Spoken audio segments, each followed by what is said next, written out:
Conocer cómo el instinto se comporta en diferentes especies es bien valioso, no solo para conocer a estas especies, sino que muchas veces porque permite desentrañar mecanismos de aplicación, en algunos casos incluso hasta en nosotros, en los humanos.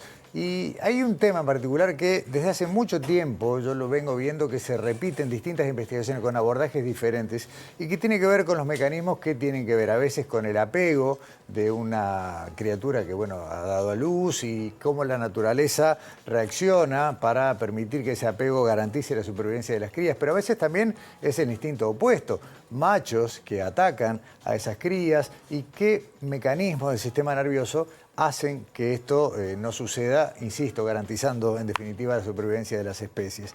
De eso se viene ocupando en estos últimos años nuestra entrevistada, Marcela Alsina Yáñez, doctora del Laboratorio de Bases Neurales del Comportamiento Parental y Social de Facultad de Medicina. Bienvenida, Marcela. Muchas gracias por el espacio y la invitación. No, gracias a vos. Y primero eso, ¿no?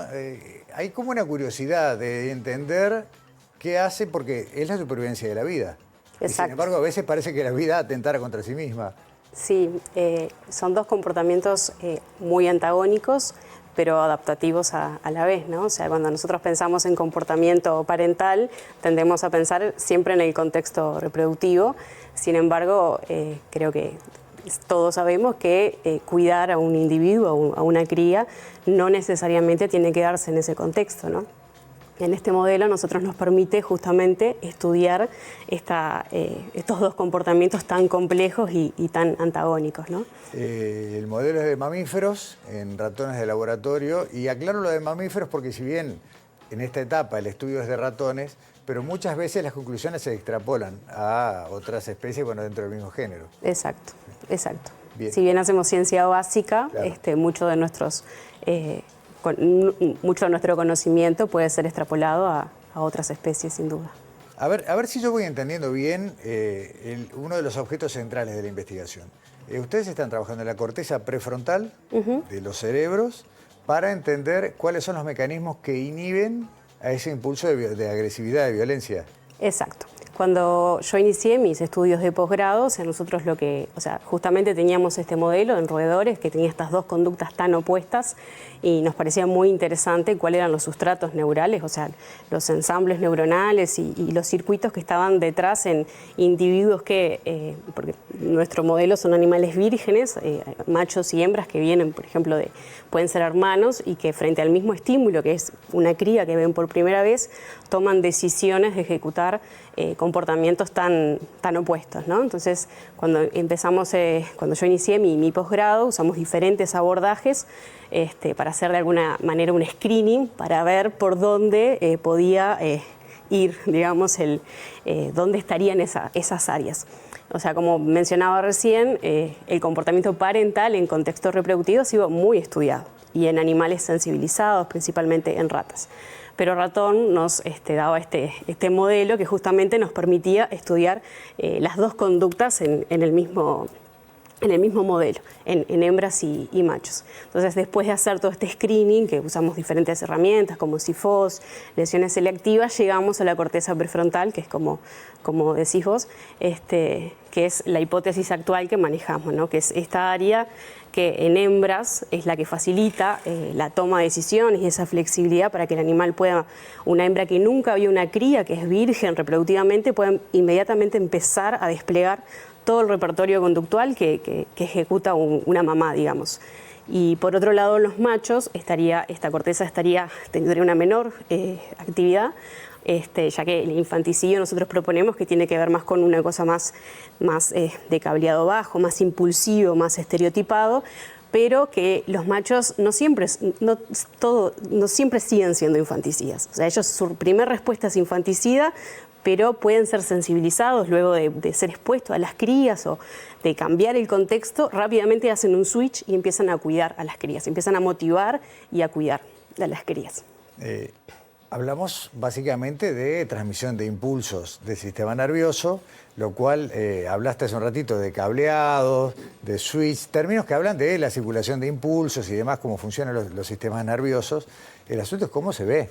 ¿Cómo hacen ustedes para recibir esa información y para procesarla?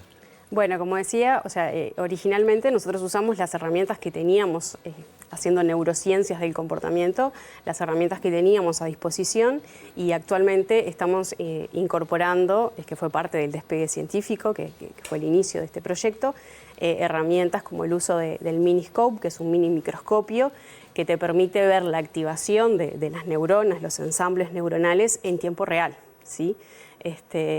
Hasta el momento la neurociencia tenía ese desafío, ¿no?, de ver cuando el animal está ejecutando conductas en libre movimiento, poder ver qué áreas cerebrales o qué neuronas estaban participando. Y bueno, en eso es que estamos actualmente. Suena a ciencia ficción. No, Yo sé que es real, pero profundizando sobre el funcionamiento del Miniscope, lo que ustedes ven, ¿es el cambio de los circuitos eléctricos o la parte física, digamos, cómo el cableado se reconfigura? Bien. O las dos cosas también. Tú mencionabas recién impulsos, o sea, un potencial de acción. Cada vez que hay un potencial de acción en una neurona, hay liberación de calcio. Entonces, esta herramienta lo que hace es utilizar la liberación de calcio, ¿sí?, y usa lo que se conoce como imagenología de calcio.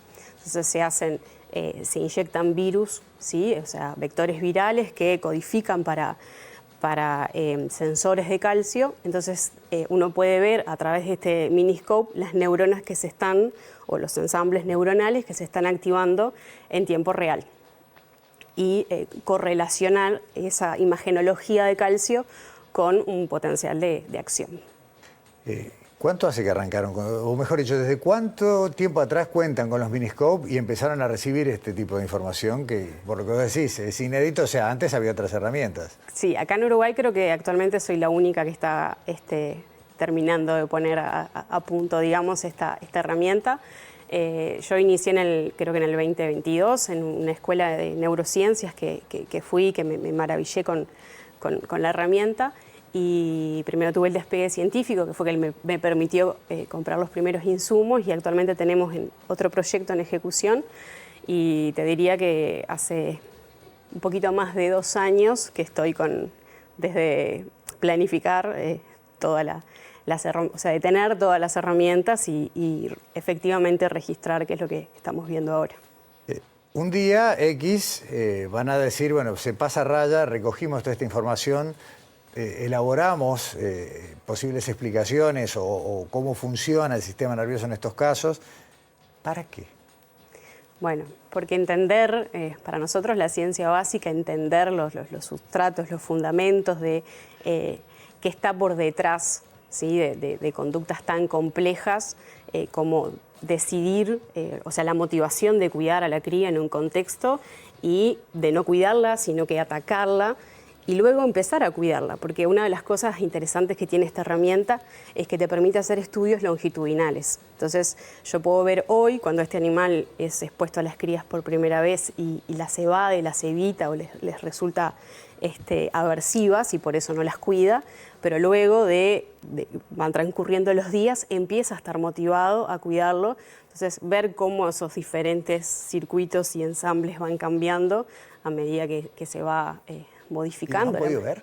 Y bueno, esa es la idea, Están ¿no? viendo, digamos. Este tipo de herramientas se está usando, por ejemplo, para ver aprendizaje, cómo los animales o los animales de laboratorio van aprendiendo y los diferentes estadios del aprendizaje. Claro, porque entre otras cosas vos hablas de un instinto primero que se puede considerar violento, luego agresivo, y cómo las distintas configuraciones que se van generando van, no sé si aplacando esa agresividad o neutralizándola, pero bueno, será una de las cosas que ustedes deberán encontrar. Sí, bueno, eso es lo que está en discusión, claro, ¿no? O sea, que en realidad uno de los modelos propone es que, por ejemplo, en los machos tiene que bajar la aversión, o sea, ese rechazo hacia las crías para empezar a cuidar. Pero eso ocurre en el ratón, o sea... sí, claro. Hay muchísimos modelos que estudiamos en ciencia, justamente la selección de los diferentes modelos está basado en eso, ¿no? ¿Cuál es la pregunta que tenemos? Hay animales, por ejemplo, los bol de la pradera, que es una especie que trabajó mucho mi jefe, o sea, son todos hembras y machos, están muy motivados a cuidar. Entonces... Marcela, yo quiero que cuando transcurre el tiempo y podamos avanzar ya en algunas conclusiones o resultados preliminares, nos cuentes un poco más.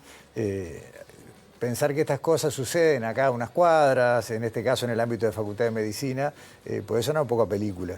No sé, si vos te vieras hace 5 años, tal vez tampoco estarías muy Bueno, no, cuando empecé mi posgrado, que ni siquiera la herramienta estaba, claro. Se hablaba de la herramienta, justamente esa era la discusión, o sea, el punto era hacer neurociencias comportamental y poder ver esto, era como el desafío y sí, poder hacerlo ahora es muy lindo. Es fabuloso, y también poder contar herramientas para arrimar un poquito más este tipo de insumos. Marcela Alsina Yanes, muchas gracias por acompañarnos en Sobre Ciencia y queda el avance de la investigación para más adelante. Vuelvo. Hasta pronto. Gracias. Pausa en Sobre Ciencia, ya regresamos.